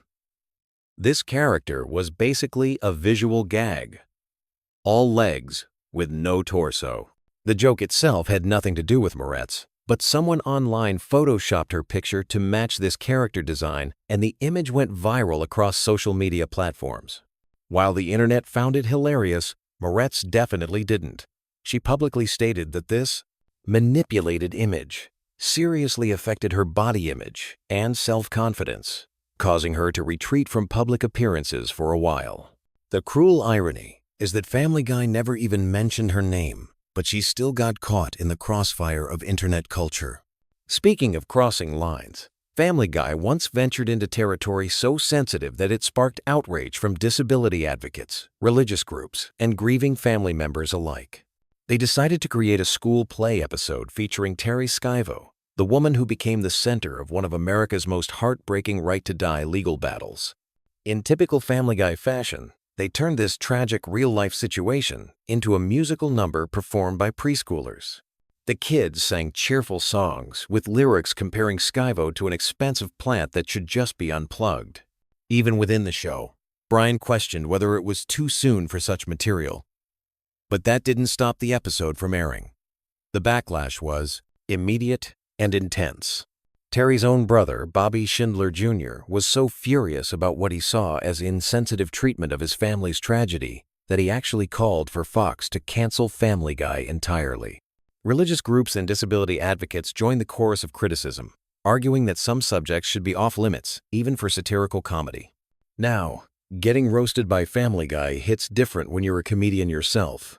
Rachel Bloom, creator and star of Crazy Ex-Girlfriend, discovered this firsthand during an episode where Brian impulsively marries a woman with cancer. The storyline gets complicated when the woman's cancer goes into remission, leaving Brian stuck in a marriage he never really wanted. To make matters worse for Brian, his new wife gains weight, develops some unpleasant habits, and constantly gushes about her favorite television show.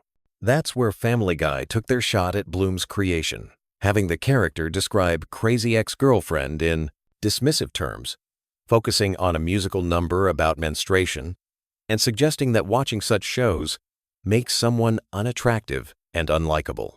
Bloom's reaction was more nuanced than outright fury, but she definitely wasn't laughing. She pointed out that the scene reeked of male condescension, essentially equating appreciation for her show with being an undesirable woman. While she didn't launch a full-scale public campaign against Family Guy, her response made it clear that she felt the jab was rooted in sexist assumptions about female-created content. Sometimes, though, celebrities handle Family Guy roasts with unexpected maturity. Dax Shepard found himself on the receiving end of a quick but cutting intelligence joke during an episode where Brian discovers he has a brain tumor. When the family learns the tumor is benign and debates whether Brian should have surgery, someone quips about whether Dax Shepard turned out all right, clearly questioning his intelligence. Rather than ranting on social media or giving angry interviews, Shepard took a different approach. He brought up the joke directly with Seth MacFarlane during an appearance on his own podcast. He acknowledged that he understood the writers weren't trying to be malicious and recognized the nuanced nature of comedy, but he was honest about the fact that it still stung a little. This mature, direct conversation probably earned him more respect than any angry response could have. One of the most interesting cases involves James Woods, who went from being Family Guy's most willing participant to eventually walking away from the show entirely. For years, Woods not only tolerated being parodied but actively participated, voicing an exaggerated version of himself in multiple episodes. He played up his persona as a chaotic, scheming character who would steal identities, fake his own death, and constantly torment the Griffin family. Woods initially embraced the self-parody, even refusing payment because he genuinely enjoyed making fun of himself. This collaboration worked brilliantly for both parties, giving Family Guy a celebrity who was game for anything while allowing Woods to show his sense of humor. But by 2018, something changed. Woods became more politically vocal on social media, and when Family Guy offered him another episode, he turned it down. He tweeted that he felt the new material was too politically biased, and worse than being offensive, it simply wasn't funny anymore. He accused the show of becoming mean-spirited rather than genuinely comedic. After that public criticism, Woods disappeared from Family Guy entirely, marking the end of one of their most successful celebrity partnerships. The most extreme legal response came from Carol Burnett, who decided that if Family Guy was going to use her intellectual property, she was going to make them pay for it literally. The controversy stemmed from a brief scene where Quagmire visits an adult bookstore, and viewers catch a glimpse of Burnett's iconic charwoman character from her classic sketch show working as a janitor. The appearance lasted maybe 2 seconds and seemed relatively harmless by Family Guy standards, but Burnett saw it as a serious violation of her rights. She filed a lawsuit against Fox, claiming copyright infringement and misuse of her character without permission. She wasn't seeking a small settlement either. Reports indicated she wanted somewhere between $2 and $6 million in damages. The legal system didn't side with Burnett, however. Judge Dean Pregerson dismissed the case, ruling that Family Guy was protected under First Amendment parody provisions. Interestingly, though, the judge did note that while the show was legally protected, he found the scene distasteful and offensive to Burnett personally. So while she didn't win any money, she did get judicial acknowledgement that her feelings were valid. These reactions reveal something fascinating about celebrity culture and comedy boundaries. Some stars, like Dax Shepard and initially James Woods, showed they could laugh at themselves and engage constructively with satirical content. Others, like Adrian Brody and Sarah Palin, felt genuinely hurt and responded with public criticism. Still, others like Carol Burnett saw legal violations that needed addressing through the court system. What makes Family Guy's celebrity controversies particularly interesting is how they reflect broader conversations about comedy, free speech, and personal dignity in the digital age. When a show has millions of viewers and endless social media amplification, even a brief joke can follow someone around for years.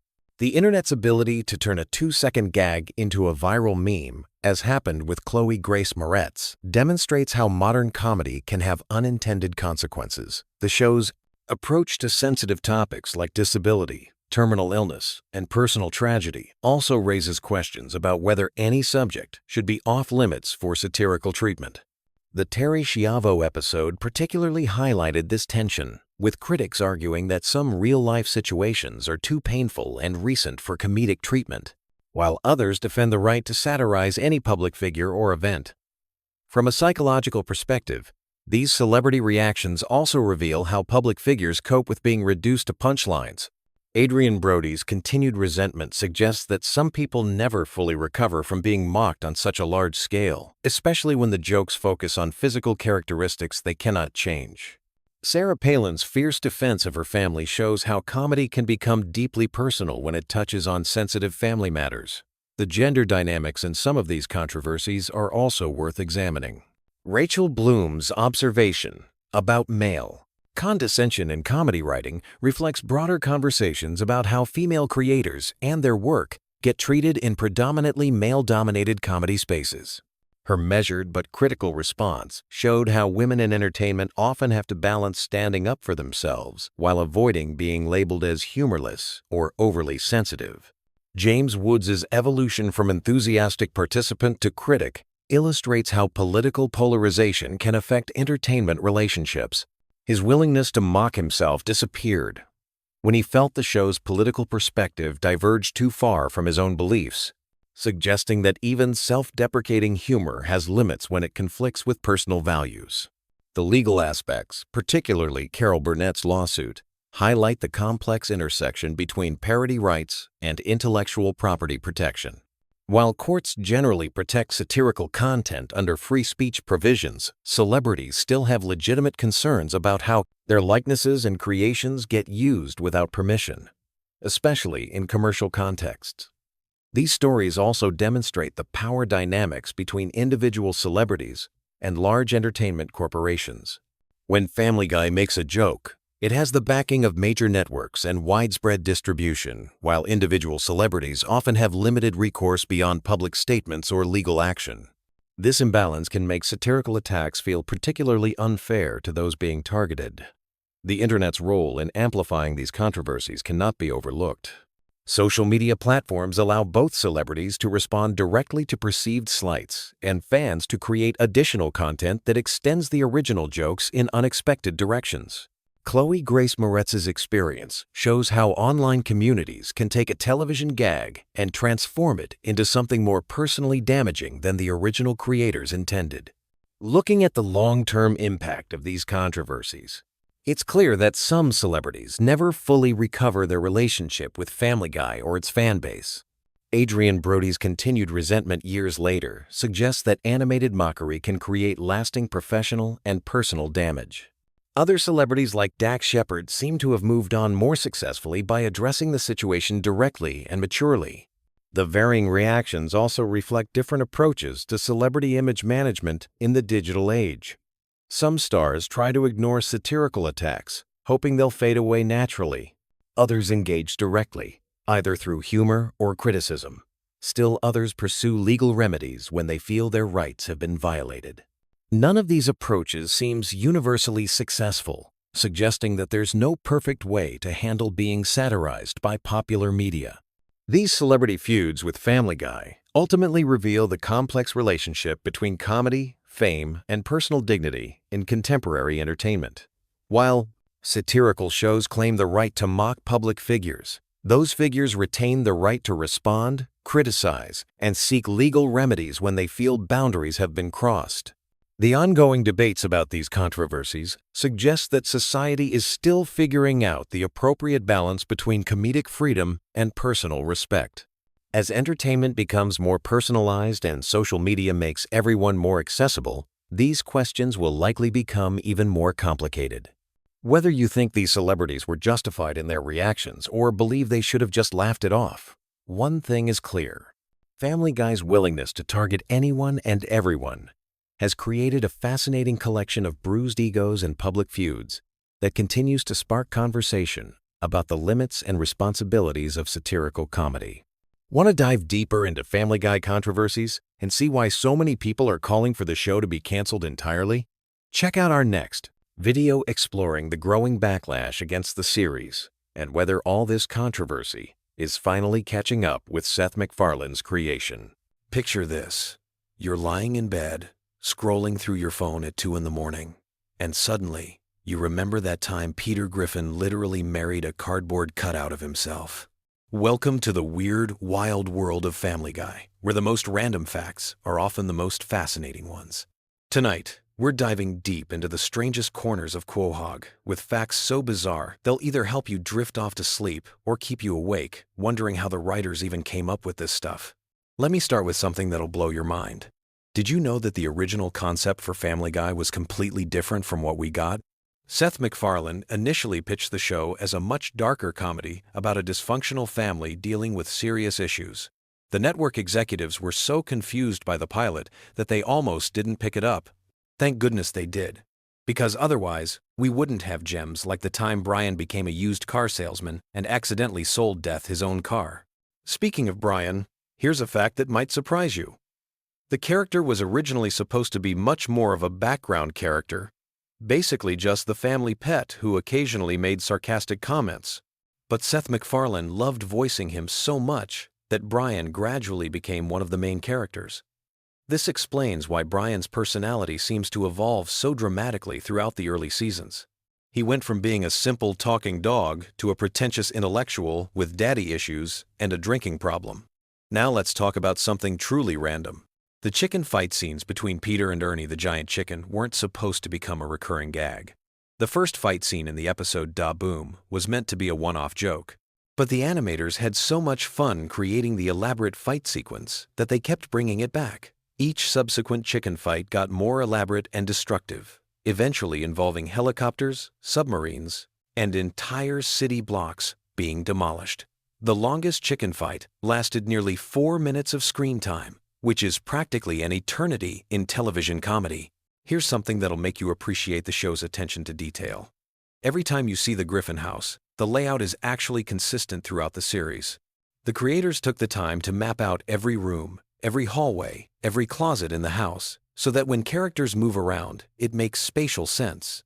This is incredibly rare in animated comedies, where houses often have impossible layouts that change depending on what the joke requires.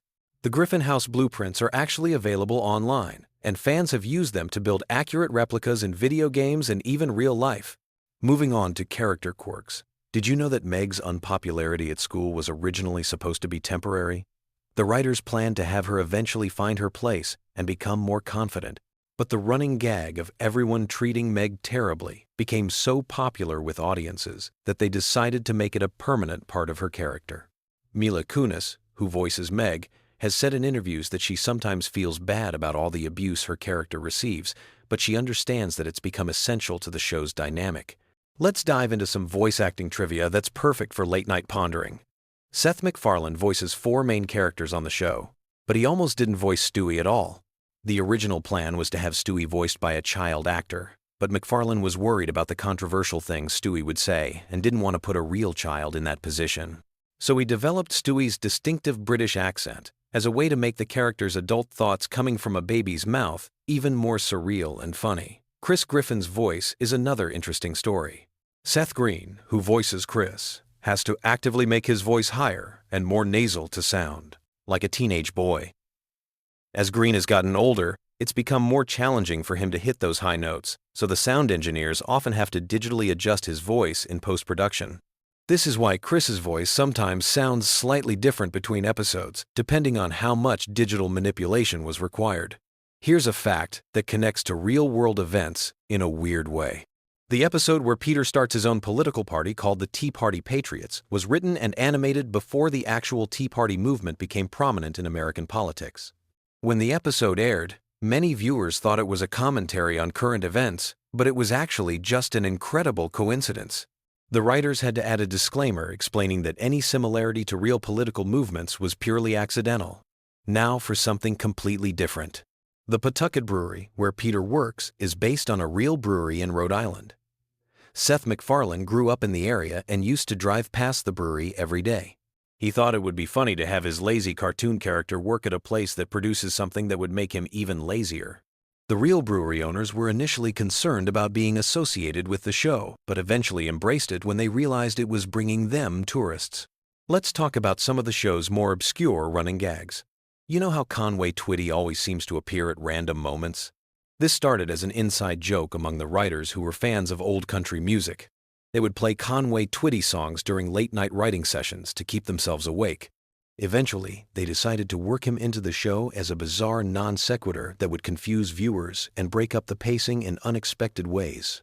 The Conway Twitty segments are actually some of the most expensive parts of the show to produce because they have to pay for the music rights. Here's something that'll make you look at Cleveland differently. When Cleveland got his own spin-off show, the original plan was for him to stay in Quahog, and the spin-off would focus on his adventures around town. But the writers realized that would be too limiting, so they created the elaborate storyline where his house gets destroyed and he moves to Virginia. The bathtub falling through multiple houses scene took months to animate and became one of the most memorable moments in the show's history, even though it was essentially just a setup for a spin-off that only lasted 4 seasons. Speaking of spin-offs, did you know that there was almost a Stewie and Brian road trip series?